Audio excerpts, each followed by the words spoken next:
Life ఎటువైనా కూడా నేను ఎవరిని బ్లేమ్ చేయను. నా లైఫ్ నా రెస్పాన్సిబిలిటీ. మైండ్ సెట్ ఎట్లుండాలంటే నేను ఎవరి మీద డిపెండ్ గాను, నా లైఫ్ నా చేతిలో ఉంది and I am responsible for it. And you have to become practical. You have to be honest with yourself. నేనేమీ ఏదో పెద్ద సాధించినా అని చెప్తలేను, నాకు ఇంకా చాలా ఉంది చేయడానికి. నేను మీ దగ్గర ఇప్పుడు ఇక్కడ కూర్చోన్నా ఒక సగం మైండ్ ఎక్కడుందో నాకు తెలుసు. I'm thinking about different things. That is what is lacking now. Anyway so many people are search చేస్తున్నారు ఇలాంటి మోటివేషన్ కోసం. చిరంజీవి గారు 100% ఒక మోటివేషన్, ఒక కమల్ హాసన్ గారు మోటివేషన్, ఒక అమితాబ్ బచ్చన్ గారు మోటివేషన్, ఒక వెంకటేష్ గారు, ఒక నాగార్జున, అందరూ all of them are motivation. It doesn't matter where you're starting from, it matters where you end up. Don't get into honey trapping. Please don't gamble your money away in betting apps. నువ్వు smart అవ్వు, నీ IQ పెరగాలి. నువ్వు ChatGPT అని అడుగుతా ఉన్నావు అనుకో, నీ ఐక్యూ ఏం పెరగదు.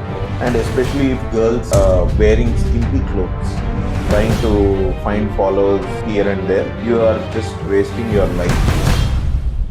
ఎలాంటి అమ్మాయి కావాలి?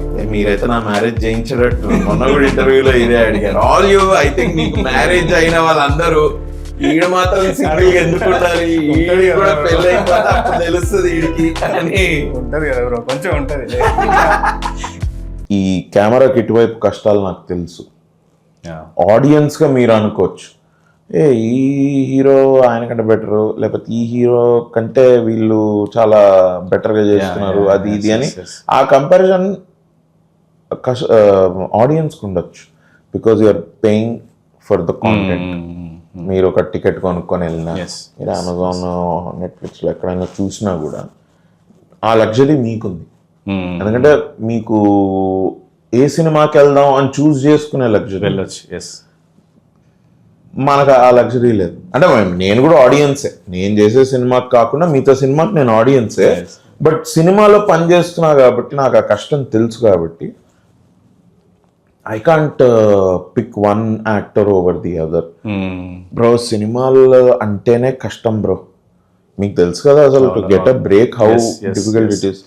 And I don't think any of you know cinema shooting అయిపోయిన తర్వాత జరిగే పని ఏంటి అన్నది, దానిలో ఎంత కష్టం ఉంటుంది.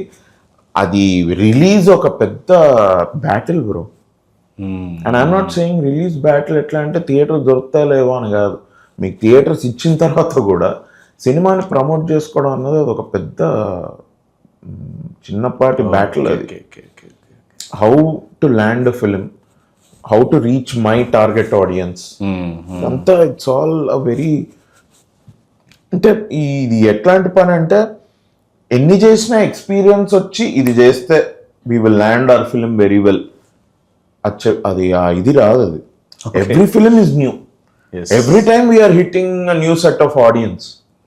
మేము ఒక కొత్త సెట్ ఆఫ్ ఆడియన్స్ కి మా సినిమా రీచ్ అయింది అంటే దాని అర్థం ఏంటంటే మమ్మల్ని ఫాలో అయ్యే ఆడియన్స్ ఆల్రెడీ ఉన్నారు, మేము కొత్త వాళ్ళని రీచ్ అయ్యాం.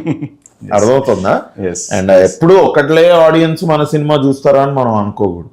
Will be new audience and new taking your film to a new set of audience is always difficult. And ఇదంతా ఇది చేస్తుంటే నా ఐ కాంట్, అంటే బికాజ్ ఐ నో ఆ బ్యాక్ ఎండ్ లో జరిగే పని ఏంటి, దాని కష్టం ఏంటి అసలు. అంటే ఒక్క మాటలో చెప్పాలంటే బ్రో, ఇది కొంచెం ప్యాషన్ కంటే ఎక్కువే ఉండాలి బ్రో ఈ సినిమాల్లో ఇట్లా పని చేయడానికి. ఐ ఫీల్ లైక్ కొంచెం ప్యాషన్ కంటే కొంచెం పిచ్చే.